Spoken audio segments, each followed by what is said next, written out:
以前我都會咁㗎，以為咧吸錢就係不停咁樣去諗住錢啦，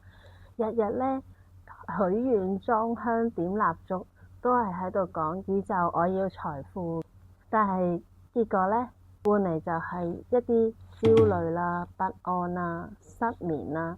仲有一大堆未完成嘅 to do list 咯。直到我學識咗原來接收同追係兩回事嚟嘅。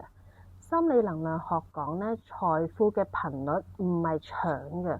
而係打開雙手去接收嘅。所以可以試下今晚做一個小練習，將手放喺心口，深呼吸3次，同自己講：我容許豐盛流向我。慢慢深呼吸，你會感受到個氣場會開始唔同咗。就豐盛唔單止係錢㗎，而係你有位去承載幸福、